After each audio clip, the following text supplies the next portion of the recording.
इच्छा पूरी करना। आपकी जीभ लपलपा रही है, आप उससे चट चट कर स्वाद ले रहे हैं। तो स्वाद में हर चीज में अच्छा और बुरा है। जब किसी की मौत का तमाशा देख रहे हैं आप, तो मौत का स्वाद ले रहे हैं। मौत बड़ा स्वादिष्ट होता है। मौत स्वादिष्ट नहीं होता, जीवन स्वादिष्ट होता।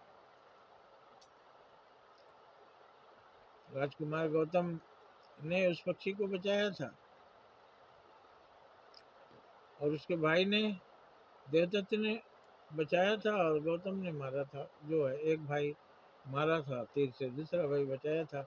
नाम गौड़ है और घटना समझ लीजिए। एक ने तीर से मारकर पक्षी को घायल करके गिरा दिया, और दूसरा पक्षी को लाया, उसको पानी पिलाया, उसको चंगा किया, बच गया। दोनों पहुंचे न्याय कराने राजा के। जिसने मारा था तीर से, वो कहा मेरा है शिकार। दूसरा ने कहा कि मैंने इसे बचाया है, इसलिए मेरा है। काफी देर तक बात सुनते रहे, आंख बंद करके सोचते रहे। राजा ने फैसला दिया, बचाने वाला का वो है, क्योंकि वो बचाया तब तो है। अगर मर गया होता तो क्या करते तुम उसको? मरा हुआ का लेकर के लाश घूमते, 2-3 दिन में उसमें बदबू आने लगती, सड़ने लगता। तभी आप हाथ में लिए रहते कि नाक से बांध लेते, सुनते रहते उसको। तो मारने वाले से बचाने वाला बड़ा है। इसलिए मारिए मत और स्वाद मत लीजिए, नहीं तो आपके मौत का स्वाद लेने वाला भी भेज देगा भगवान। आपके मौत का तमाशा देखने वाले, आपके मौत का स्वाद लेने वाले, आप चिल्लाते रहेंगे, और दूसरे चारों ओर से आपको घेर कर, जैसे जानवरों को मार कर जंगली लोग वो उसको भूंजते हैं आग में, और चारों तरफ ढोल बजाकर नृत्य करते हैं। वो नृत्य अच्छा है क्या? वो बोले वाले नहीं पढ़े हैं और उनको कोई शिक्षा नहीं मिली, इसलिए वो अपना खाने के लिए कर रहे। तो मूर्ख लोग हैं। आप भी मूर्ख हैं क्या? किसी की मौत का जश्न मना रहे हैं। आपके घर दुख हो, कोई जश्न मनाए तो आप बददुआ देते हैं कि नहीं?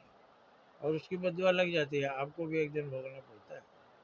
तो किसी की मौत का जश्न हमें नहीं मनाना चाहिए, किसी की मौत का हमें स्वाद नहीं लेना चाहिए। जिंदगी का स्वाद लीजिए, मौत का नहीं। किसी को सुख देखकर, उसका आनंद देखकर आप आनंदित होइए। इसको अलौकिक आनंद बोलते हैं। बिना खाए बिना पिए आप खुश हैं, वो अलौकिक आनंद है। किससे मिला? आपने किसी का भला किया, उसका आशीर्वाद मिला, उसकी दुआ मिली, आपको आंतरिक सुख मिला। तो जैसे किसी के दुख में खुशी मनाना बुरा है, जैसे किसी गम में हंसना बुरा है, जैसे किसी को चिढ़ाना बुरा है, जैसे किसी के घर से अर्थी निकल रही है और आप नगाड़े बजा रहे हैं, किसी के घर से अर्थी निकल रही है, आप नृत्य कर रहे हैं, खुशियाँ मना रहे हैं, या तो वही आपको मार देगा, नहीं तो ऊपर वाला मारेगा, पक्का मारेगा।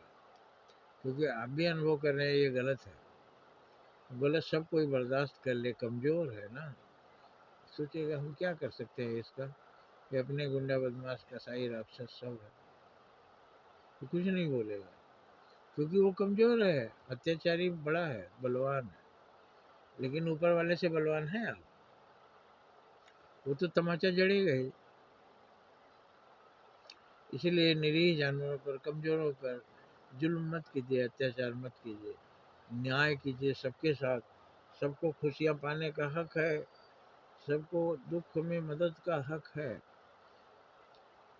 आपको किसी को दुख पहुँचाने का हक नहीं है, किसी के जान लेने का हक नहीं है, किसी की गर्दन काट कर उसका मांस खाने का, मसाला में भूज कर खाने का आपको हक नहीं है।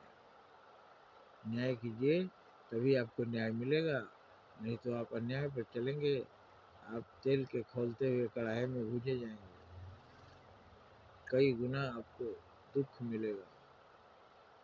और कबीरदास जी ने तो कहा कि बकरिए खाएं कसाईयों का मांस, तो उन्होंने ये कहा कि जो आज मांस खरीद रहे हैं ये पहले का बकरी थे, इनको इन लोगों ने काटा था, तो उसका मांस अब ये लोग काट के खा रहे हैं। मैंने दृष्टा है देखा होगा, लेकिन ये तो सही है कि जो आप करेंगे वो आप भरेंगे। तो भरेंगे का मतलब क्या होता है? अच्छा करिए अच्छा भरिए, बुरा करेंगे बुरा का फल भोगेंगे, बहुत तकलीफ होगी आपको। रोने से दिन नहीं कटेगा, समय नहीं कटेगा, एक एक पल पहाड़ हो जाएगा। जय हिंद जय भारत।